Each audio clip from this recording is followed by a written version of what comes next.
Hey everyone, we're going to cover yesterday's match between the Kansas City Current and the Washington Spirit that was aired on Ion last night.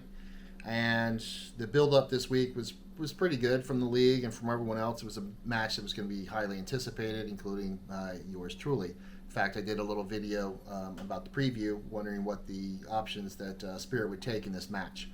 Obviously, last time they played at Audi Field at the start of the season, KC walked away with a 2-0 win. But there was at least 5 players that started for the Spirit in that game that were not going to be starting last night, and I believe it was actually 7 of them that didn't start. I forget, at least 6. So, and KC, of course, was coming into this match only needing 2 wins in a row to clinch the Shield. A big highlight for them was the lack of Chawinga, which makes a difference. Okay, so I was very curious, and as they had said, if it had been a playoff game, she would have played, but they were just resting her. She's got a sore knee, and I don't think anyone else from KC was missing that wasn't already on a season-ending injury. Maybe one other player. But the point was, it was still a very strong KC lineup against a very strong Washington lineup. And at the start of the match, Spirit came out, pretty much with a little more bite they've been showing, and I have to give them credit. Their press was actually happening because people were all moving at the same higher pace. They weren't getting sucked out when they would pressure, and their balance and cover was much better. They didn't really show us any new things with the set pieces or anything like that. They went back to a 4-2-3-1 formation, and again, that's semantics basically, because Hirschfeld sometimes roams where she needs to roam to cover the ground.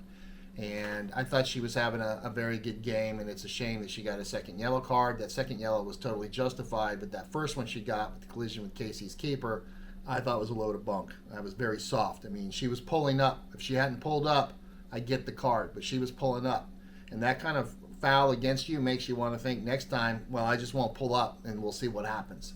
Okay? If you really want to protect the keeper, call the fouls on the keeper or let it go, because that was not Hirschfeld's fault at all. That formation and the way they were doing better balance and cover let Lacey Santos be herself a little more without being a defensive liability, because she had people cleaning up behind her.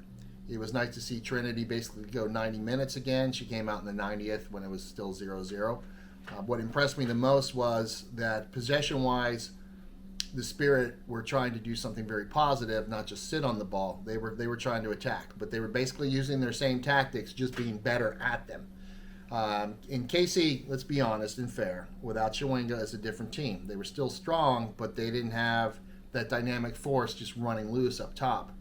And they were very good at getting forward. And what impresses me most about KC, when they beat presses, both of their outside backs will dribble past the press. They're very good. And as you know, I think both of them have at least 5 assists this year each. So they'll break that first press, and then their next pass will be penetrating and will bypass the midfield. I actually think, though, that Spirit did a fantastic job of cleaning those balls up. And yes, to be fair, Chawinga wasn't the one getting on the end of them, but it was still a nice job, okay? Because getting a shutout against KC at any point is a great accomplishment. And it's too bad that they didn't get a goal themselves, but a 0-0 draw at KC, nothing to be ashamed of. It was a good warm-up match for the playoffs, because let's face it, these should be the 2 teams in the final of the playoffs on paper.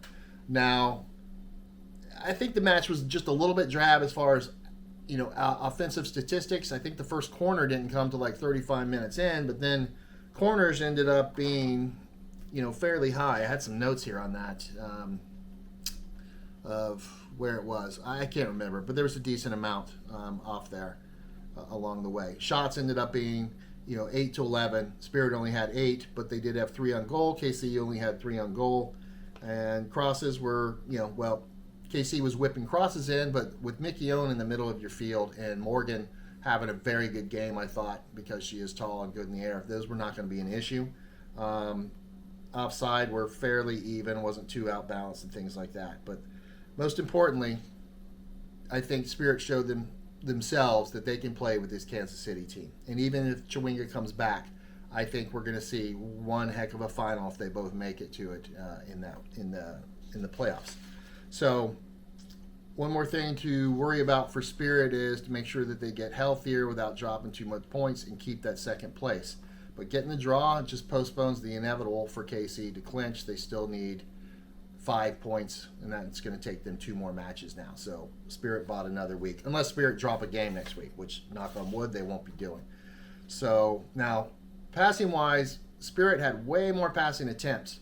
I think it was almost 550 or so to 300 in the low 350, so about 200 more in that. They were really controlling possession, but KC, there's games KC will just keep the ball on the ground and they'll walk away with 65% possession, and then there's other games that they'll just give possession up, have 35%, and they've scored 3 goals and given up none, because they're just being very dynamic and very flexible in everything they do, and it's almost like they're watching teams at the start of the match to determine what they're going to shift into. I know they're very well prepared. They spend a lot of time in classroom, and they prepare for each game as they should. Okay, I love the way they prepare. They prepare for the opponent each single week. So if they need to play a certain way, that's what they're going to do. And if they find something that they weren't expecting, they are making adjustments in the game. And I don't think there's a team that I've seen in the last 8 years that has made adjustments better than KC is doing this season. And I'm a Washington Spirit fan, but you got to give credit where credit is due. And if you knock them off in the playoffs, it is an accomplishment, because by all rights, they should just stomp through the playoffs. They are that much on fire this year. But we'll see. Okay, I thought it was a very good game, and it'll be another good matchup when that comes in the playoffs. So we'll see what happens for the rest of the 6 games. But the Spirit's not going to catch them at this point. They needed to win last night and get some more luck, but they're doing better, and that was the best press that they've done in the last 5 or 6 games. And let me know if you agree of what I was seeing with their press, and their balance and cover was much better, and they were dealing with trouble a lot better than they've been doing. Okay.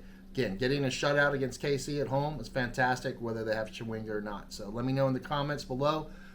Please like and subscribe. It helps us out a lot, especially with everything that's going on in our personal life. Okay? Thank you very much. I'll see you next time. Bye-bye.